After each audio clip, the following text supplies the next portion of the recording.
Mike Radich here, and I'm now joined on the phone by MMA veteran Drew Fickett. Drew, how are you? What's going on, man? How you doing? I'm just waking up here. I'm doing good. Drew, you got a fight coming up March 14th at CES MMA 22. How's training been going for the fight? Oh, it's really good, man. It's really good. Pretty awesome. I just got married, and I'm living like a normal person, and eating well, living clean, living healthy, and my training's never been better. I feel really good for this fight. Now, you're back living in Arizona. Where exactly are you training at nowadays? In Tucson, I train at Arizona Combat Academy, which is my own facility and gym that I own with my brother. And we have a slew of pretty good fighters. Not too long ago, you were training at American Top Team. Just curious, why have you decided to move back to Arizona and train at your gym? Honestly, I was just out in Florida going to rehab, right. So I wasn't really going to Top Team that much. You know, I'd stop in, I'd get some training, but I was in no condition to really train seriously. And their room is so awesome that I was like getting my butt kicked every day, and it was like, okay, right. Maybe I'll come back here when I'm serious. But more or less, it was just a nice release once in a while from my rehabilitation. Right.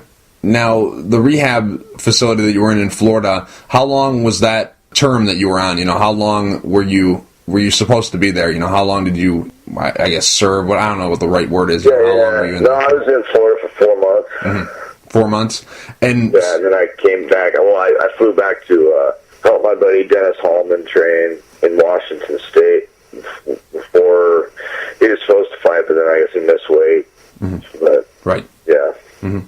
I came back to Tucson. So the plan was always to go back to Tucson. Just the Florida training was just because you happened to be in Florida for your rehab, and it made sense. Yeah. I just wanted to get away from all my old friends and get away from this environment that was habitually dragging me down until I changed my ways of living.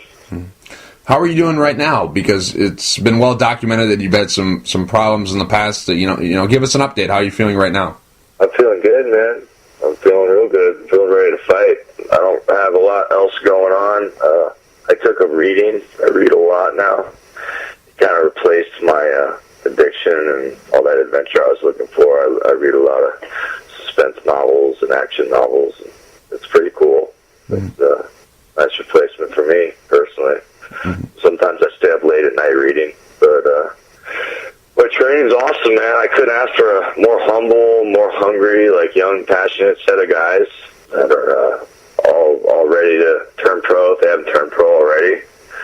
And my gym's awesome. My brother's amazing. He just makes sure I have everything I need and keeps the gym running. And God bless him. I don't know where I'd be without him and his hard work at Arizona Combat Academy.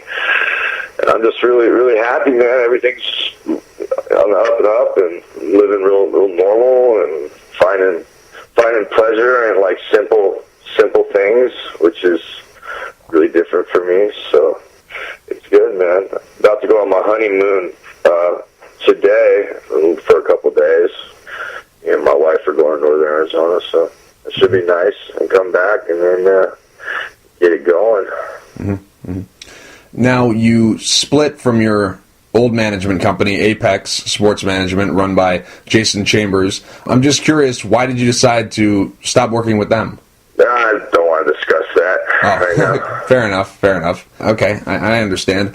Now, moving to March 14th, you're going to be taking on Luis Felix. What are your thoughts about him as an opponent? I've watched him a lot of his videos.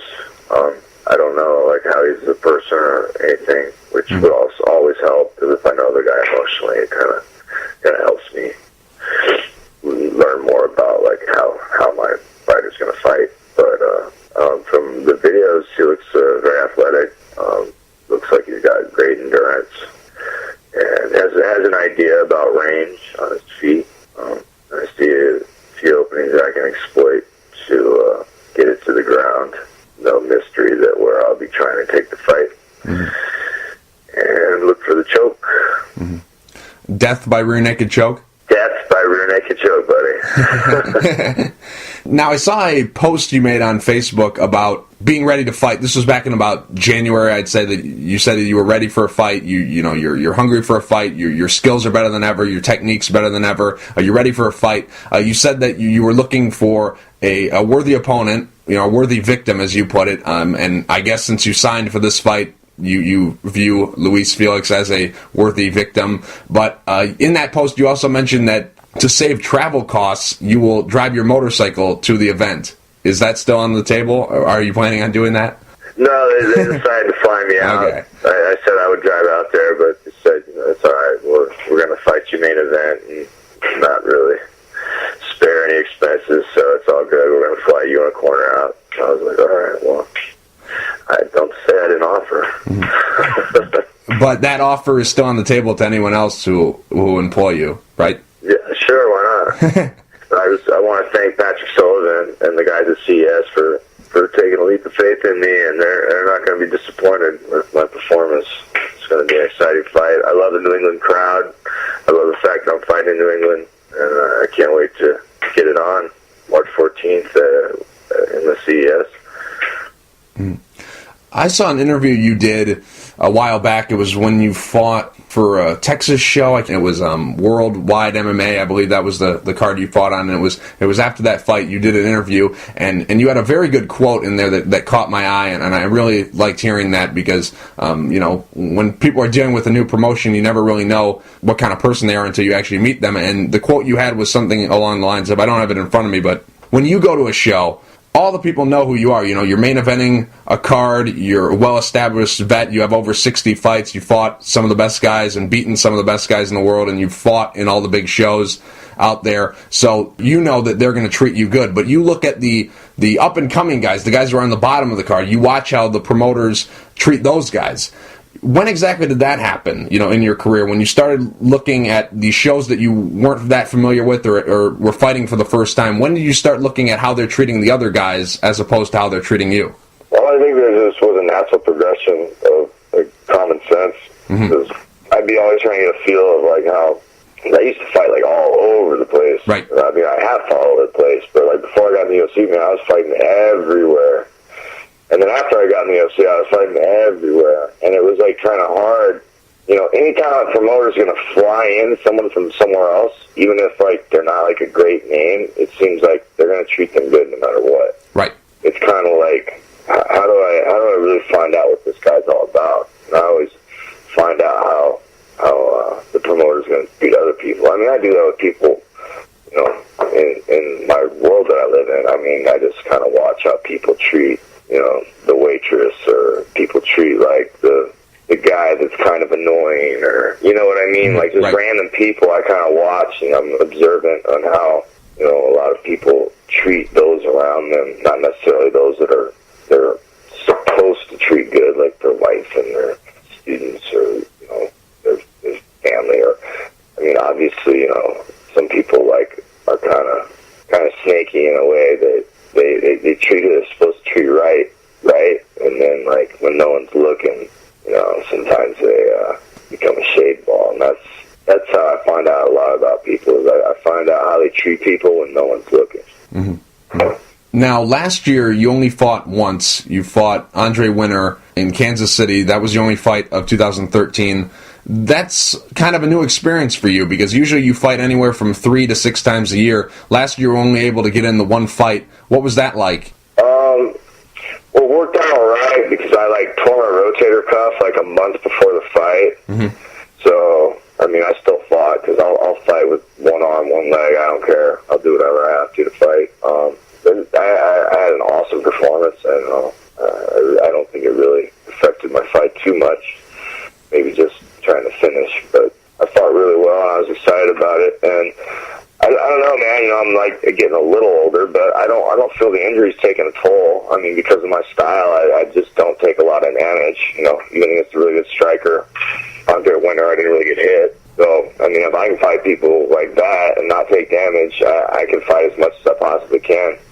I think just fighting once last year had to do with, getting my mind right and trying to get a fight, getting a show, take a leap of faith on me, because that was a pretty big organization. Mm-hmm. that still kind of struggling now, but at the time it was a pretty big organization, like pay-per-view and pretty good budget. And, to get a fight like that, off, a Drew Fickett right out of rehab was kind of like probably for the promoter, like, oh, I don't know, this might not be a good idea, and I don't blame him. Right.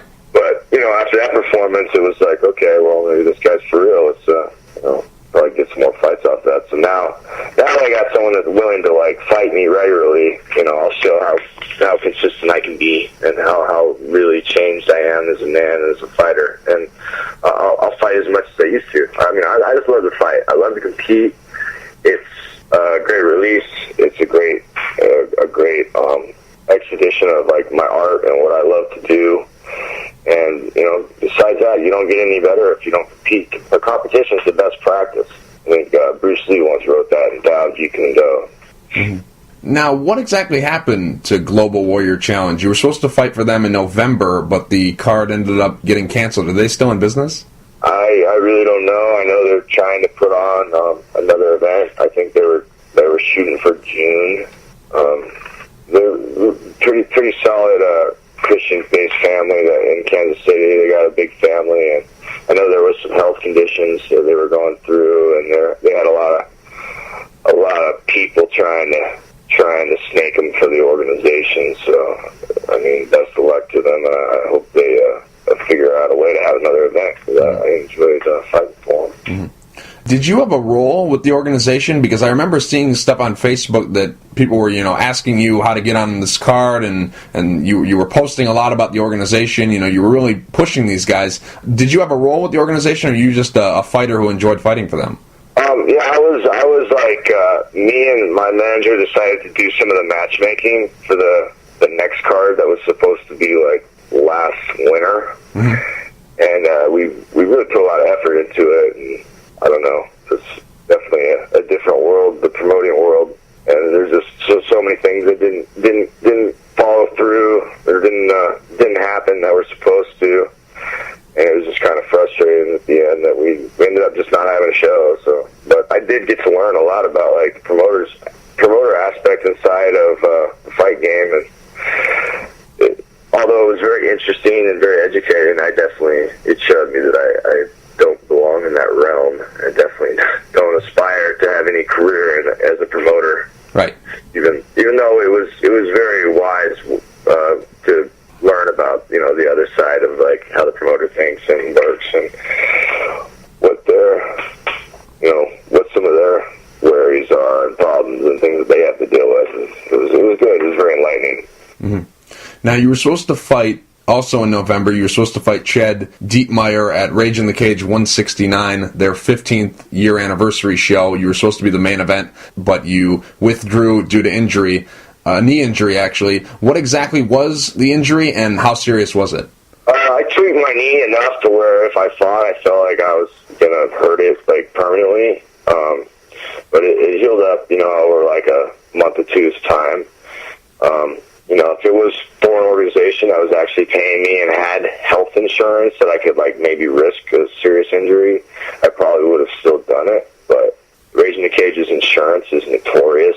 I've dealt with it before, and it's just like, it's a toss of the coin on whether you're going to get insured and get coverage and get your medicals covered and everything. So I just didn't see, for the small amount of money I was fighting for, it was even, like, worth it. It just seemed like too much of a calculated risk.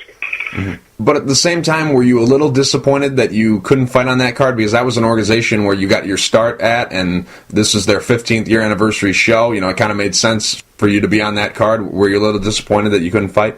Yeah, of course I was disappointed. I mean, I'm always disappointed whenever I can't fight. I mean, there's been just a handful of times that I've actually been incapacitated where I couldn't fight. And, it's never fun. It's never fun, especially when you put in, hard work and you want to get out there and compete, and tired of being in the gym and punching your buddies. You want to punch someone different, definitely. A little demoralizing, but, I think I've become a much more resilient person after everything I've been through, and it's definitely helped me both in my life and both in coping with the different things I find in fighting. Mm-hmm. Now, you fought once for Dream, the Japanese MMA organization, the now defunct, I guess, because I don't think Glory's going to bring them back. They brought them back for one show on New Year's Eve last year, or 2 years ago now, but I don't think they're coming back. But you fought for them one time. You fought against Tatsuya Kawajiri. You didn't win the fight, but in the lead up to that fight and after the fight, you seemed very happy. You seemed very excited to be in Japan fighting. It was a long time coming because you had never fought there before. As long as you had been in this sport, you never had the opportunity to fight there. What was that experience like, and how disappointed are you that MMA scene there is, crumbling? It's not what it once was. Yeah, I mean, that's just like a complete shame. I mean, it just shows you how much commercialism is like killing our sport. And I just can't imagine having the sport of mixed martial arts without, like, the draw and the popularity that it is in Japan. And that was, like, there was, like, UFC and everything growing up, but, like, the big, really, like, awe-inspiring, like, thing was Pride and Dream. And the way the Japanese handled themselves with their humility and their poise and their total admiration and respect of the sport was like, I mean, there is nothing else like it. And now I can't believe that, like, their own sport is dying, like, right underneath them. It's kind of a shame. It's definitely a shame. Fighting over there for me was really exciting. I'd always dreamed of going to Japan. I wish I could have been there, like, now, under the circumstances that I'm living with now rather than then. But it was still a great opportunity, and even though there was no chance that I was going to win that fight, it was really cool to meet the fans, and I just couldn't, I could believe, but it was very awe-inspiring to see how humble the fans were and understanding and intelligent they were of the sport. And I don't know, they're just their whole culture, their whole people, they're doing something right. And I think we have a lot we can learn from them, not just, as people, but as MMA fans. I think if MMA fans are truly fans, they call themselves true fans of MMA, then they'll watch how people conduct themselves, people learn about the sport they say they love, as the Japanese do. Mm-hmm. Now, you've suffered some losses as of late. You're 1-7 in your last 8 fights. Just curious, and I don't want you to be offended by this next question, but going into some of these fights, you mentioned the Kawajiri fight. You said that was a fight that you weren't going to win. How many of these fights did you know you were going into that you weren't going to win? I mean, you look at my record, and you pretty much figure it out. Right. Were there any of those fights where you, I don't want to say on purpose lost, but you knew that you weren't even putting yourself in the right situation to win? Oh, I mean, I never lost on purpose. Right. I always went over there with the intention to win, but now, like, looking back, I'm, like, well-trained, like, top of my conditioning I've ever been in. I can compete with anyone in the world right now. Like, I look back now, and I'd be like, I would freaking wreck Kawajiri now. Mm-hmm. But looking back then, and, the things I was on, and the state, the emotional and psychological state I was under with my life and everything that was going awry with it, you can have wishful thinking. And as a fighter, you always have wishful thinking, like, I'm going to go into this fight, I'm going to win, I'm going to kick his ass. I don't care how many beers I drank over the last 3 days and how many pills I popped, I'm just going to win because I'm tough. Mm-hmm.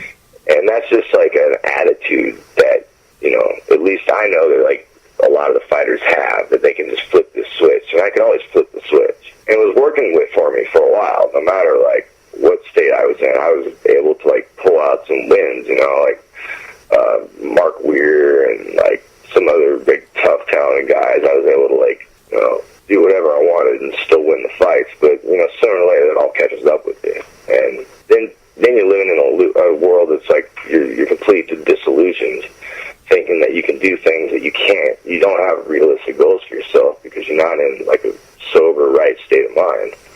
So at the time, I never thought, like, I was going to lose. I was like, I always got the choker's chance, I can choke him. I can just choke him. But, part of growing as a fighter and a person is learning from your arrogant mistakes and being humble and realizing things, being aware of, like, what your limitations really are. And, not just who you are, but who are you fighting, Every time I fought, I was fighting like 50% of myself, and these guys were all fighting like the Drew Fickett that fought Josh Koscheck, the Drew Fickett that beat Kenny Florian. Mm-hmm. They didn't care what I was going through. They didn't care that I was like not out of my mind on like drugs and alcohol. They didn't care. They were training to kick my butt, and that's what they did, because I didn't take the obstacles in front of me realistically. Mm-hmm. I thought I could just will myself over anything. I had a very arrogant attitude of myself, and I wasn't really aware of like who I was at that time. I was really lost, and it's just really cool to look back at now. And it's like, dude, I've been through so much and been in every possible position you could really think of in MMA, and it's just like great as a coach, like coaching like my young kids now. They will never be like arrogant. They will never be like loaded on drugs or alcohol. They will never have to deal with these things, because not only will I spot them, but I know the real like guts and fabrics of like what that's all about and what the troubles someone's facing that causes that. And I know how to like talk to them and really explain to them. And they see through my experience, my real loyal fighters that have stayed with me through everything, they've seen it firsthand. They've already experienced that with me. So they're going to be humble and great and do really wonderful things. And I'm so happy that I was able to live that experience, because now so many other people, not even just fighters, mind you, like other people that are dealing with drugs and alcohol addiction, have contacted me, and they've actually started working through some of their problems because of like a little spark of interest I sparked in them. And knowing that's really, really cool. I could win all the accolades and medals and championships, but when I'm responsible for sending like a kid to a wrestling program and getting him a scholarship, or being like the final like impact on someone's life, it says, you know what, if he can do it, I can do it, and they turn to like a way of sober living. That to me is like real success. That's something that I hold highly. Mm-hmm. Mm-hmm. What do you think is the worst losing streak of your career? Is it the losing streak you had when you were fighting Kawajiri, Jamie Varner, Brian Cobb, that losing streak? Or was it the losing streak that you had around 2009-ish when you were fighting Nick Lentz, Tyler Stinson, Kyle Baker? That losing streak, what losing streak do you think was the worst one? I don't know actual numbers. I don't really pay attention to that kind of stuff, but I believe it was like the very last one that I was fighting like Torres and Varner and Kawajiri and guys like that, like completely out of my mind. Mm-hmm. Now, you had a nice win streak. You won the Shine Fights Lightweight Grand Prix, 3 fights in one night. You submitted all 3 guys. You also beat Matt Veach and Derek Noble in that win streak. Was that just something where you tricked your mind? Earlier you talked a little bit about how you could always turn on and off the switch. You were not doing the right things, but you could still go in and perform on fight night. During that period, was it just that, or were you actually starting to turn a corner and turning your life around? No, I actually trained my ass off, because I had all this trouble with custody for my daughter, and like basically her shoes on the line. So as soon as mom threatened to like take her from me and all this and that, I just really turned a corner and just started beating people up. And then right before or right after the Matt Beach fight, I completely lost custody of my daughter in court, and then it was just downhill from there. And that was like the worst slump I've ever felt in my life. Mm-hmm. When was the last time you felt this good? I've never felt this good, man. Really? Now, throughout your career, you've flip-flopped nicknames. You've been the Master and you've been Knight Rider. What's the one you're going with now? I don't know. I might just make something else up. I don't know. Just curious, how did you get the nickname the Master? Because I'm pretty sure I have the Knight Rider one down. That's what John Randall, the guy who used to play for the Minnesota Vikings, he used to yell that out. I think I got that story down. How did you get the Master? We were all like joking. We used to watch a lot of kung fu movies, and we were all joking. It's from that movie with Bruce Leroy, The Last Dragon. Mm-hmm. And, like, who's your master? I am. Oh, I see. Show Nuv. Yeah. It's like an old, like, disco-type kung fu movie. It's real, like, different. But anyway, I really liked that movie, and we were joking around about it. It was, like, before one of my UFC fights or something, and then, like, someone, like, started calling me the master. I'm like, oh, okay, well, that's funny. Oh, I see. I never, like, tried to use these nicknames that were, like, tough and, like, look how cool I am, even though it sounds like that's what that's about. It's actually really just, like, from a funny movie. Oh, I see. Now, a couple questions I've always wanted to ask you. When you fought Jamie Varner, I thought the best part about that fight was when you came out with the drawn-on stars with the Sharpie. What was that all about? Oh, when I fought Jamie Varner? Yeah. I got you. Because he's got those 2 star tattoos, and then you came out with the drawn-on Sharpie tattoos. Yeah, I think the promoter paid me like $500 to like mock Jamie Varner, so I was like, okay, cool, man. $500 sounds pretty good right now. Oh, I see. So that's what I did. Oh, sold out. $500. Was there real heat there? I mean, I know you guys had an issue in the past, but going into that fight, was that all genuine?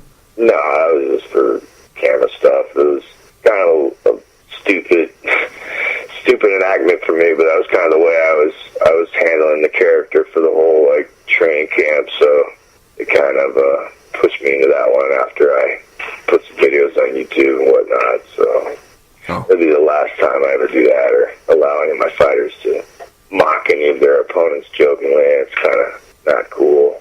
Oh, I see. Now, it was well documented in the past that you were supposed to be on the first season of The Ultimate Fighter, but some things happened and you didn't end up being a part of the show. Looking back on that now, had you been on that show, do you think your career would have been different? Probably not. Probably going to run its course the way it did. I might have been, like, babied a little more by UFC because I know the TV guys, like, get some pretty sweet fights, and I got, like, no easy fights, which I'm happy about. I've never wanted to, like, fight easy fights. I always want to fight the best competition. So I'm cool with that, I know a lot of guys like to try to pad the record and kind of work their way in strategically and get to UFC just to get their ass kicked by someone who's really fucking good. But me personally, I just like to compete, and if I can't beat people that are really good outside of the UFC, I don't think that I'm going to be able to beat people that are really good inside of the UFC. So it doesn't really matter. Mm-hmm. What do you consider your best moment in the sport?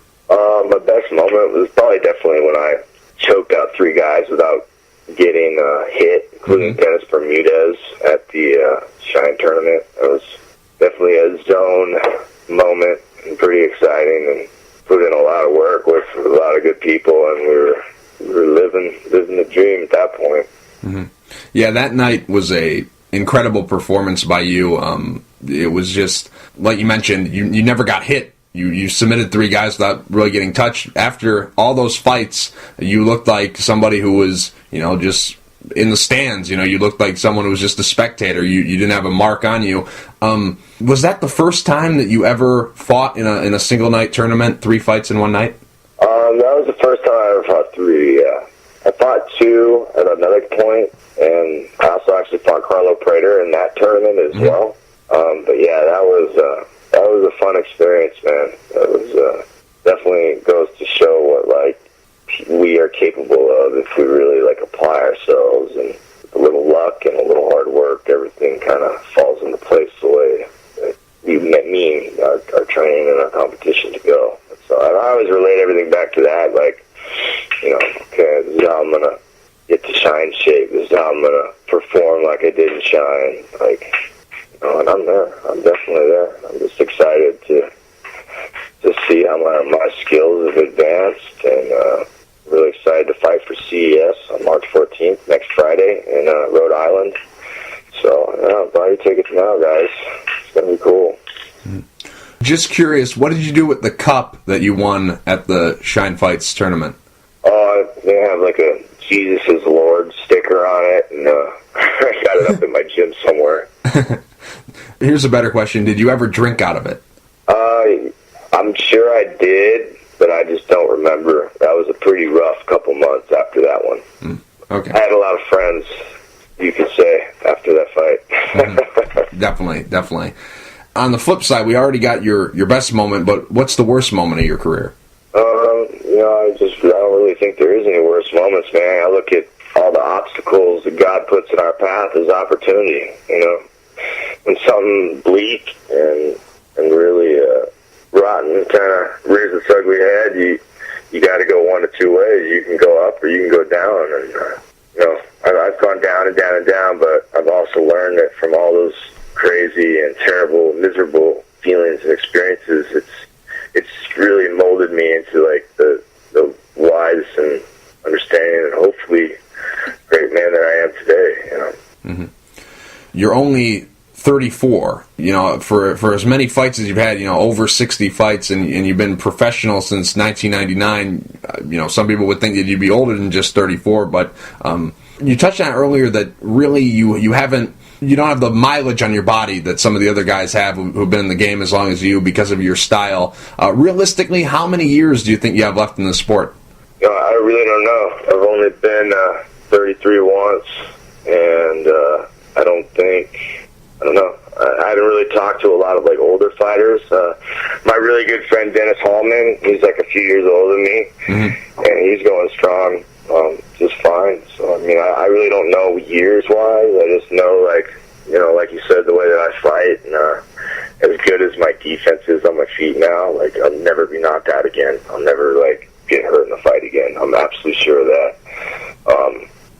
The sky's the limit. I guess as long as I want to fight, and I really want to fight more now so than even when I was younger. So we'll see. I'm just glad that I own a couple businesses and have the gym, so I'm not banking on my fight. I don't need the money, so to say, because that always sucks when you're a young fighter and you have to fight for money.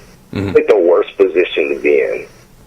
It's the last thing that you should be impassioned by is to have to fight for money. It's great when you start making money, but if you need to fight for money, you might need to do something else because it's not a good place to be in. Mm-hmm. Mm-hmm. Now, not that it's any of my business, but have you made a good living in this sport? Have you made some big paydays, and is there any of that money that you've saved away for a rainy day? Oh yeah, I haven't saved any of that money, but I had a lot of fun. I had a lot of fun with it, and done a lot of good, given a lot of money away. And that's that, man. On to newer and better ways, and hopefully I learn to be smart with my money, which I believe I have been, and learn from my mistakes. With only fighting once last year, I'm just curious, what are some of your other businesses? Because obviously, you know as well as anybody in this sport, if you don't fight, you don't get paid. So how were you able to support yourself and your family with only fighting once last year? What are some of your other businesses? Well, I'm not really going to state that in an interview because I have an ongoing court case. Oh, okay. Okay. Baby and the mom, and I'm not liable to say anything without my attorney and all that. Oh, yes, okay, so. Okay. No. It was a good question. Thanks. No, man. No worries. Anyways, short-term goal obviously is to pick up a win on March 14th. But what is the long-term goal for you? Are you looking to just finish strong, pick up some wins, make some money here and there, or do you have bigger plans? Get in possibly to a UFC, a Bellator, a World Series, one of those. What's the goal for you? I want to compete with the best, man, and as long as I learn to improve my game and get better, I think the sky's the limit. I just I can only fight so many Luis Felixes